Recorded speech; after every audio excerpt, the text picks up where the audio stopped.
Morning and welcome. Thanks very much for tuning in. Top of the hour, let's continue to get you the latest pictures that are coming in of multiple explosions that have now been reported in the other cities of Lviv and in Kherson as well. There is dust, debris that continues to spread across as those pictures are coming in of many of those areas, including residential places that have been badly affected because of the non-stop shelling that has been taking place. Samiksha, can you help us understand those latest pictures that have come in?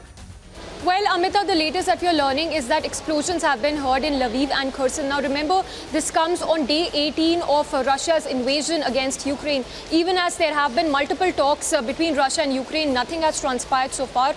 Continuous bombardments and airstrikes being reported there. In fact, we are also being told that the Ukraine's defense ministry has said that 7 Ukrainians have died as a result of shelling that happened at a convoy of refugees near the Kiev region. Now, remember, Kiev. Yesterday, we reported how the Russian troops were advancing into the Kiev region. And the latest that we are told is that 7 Ukrainians have died as a result of shelling of a refugee convoy. We'll get more details on that, but those are the visuals on your screens right now of 2 Russian choppers that have also been hit in the Kherson region. Remember, Kherson is a region that has already fallen to the Russian army, but there's still a lot of unrest and continuous bombardments and shelling being reported in this particular region as well. This also comes in the backdrop of Zelensky saying that Ukraine will continue to give stiff resistance to Russia.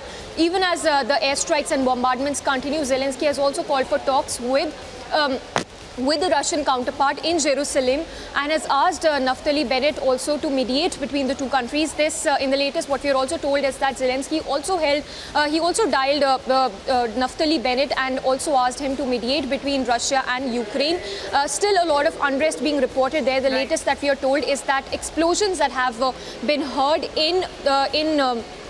in Kherson as well as Lviv regions. We do not yet know much details, any casualty as of now that has said to be trapped in Kherson, even as Russia said that it was one of the first cities that they seem to have captured ever since what they called as the military operation began. This is the southern Ukrainian city of Kherson and many other areas, including in Lviv, that explosions that have been reported. Samiksha, thank you.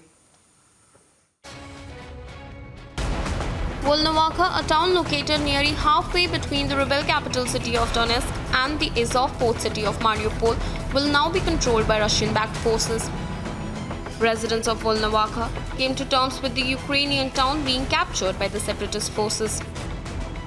The strategic town has seen some of the heaviest fighting so far between Ukrainian forces and fighters from the breakaway Donetsk People's Republic.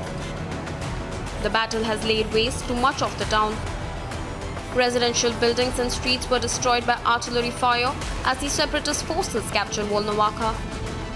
Local residents say that they have spent much of the past 2 weeks hiding out in a makeshift bomb shelter. Residents also claim that the forces did not let anyone evacuate through humanitarian corridors that led into Russia. The refugee base was located in the basement of an administrative building that has been used as a command center by the Ukrainian armed forces. Agency report, Republic TV.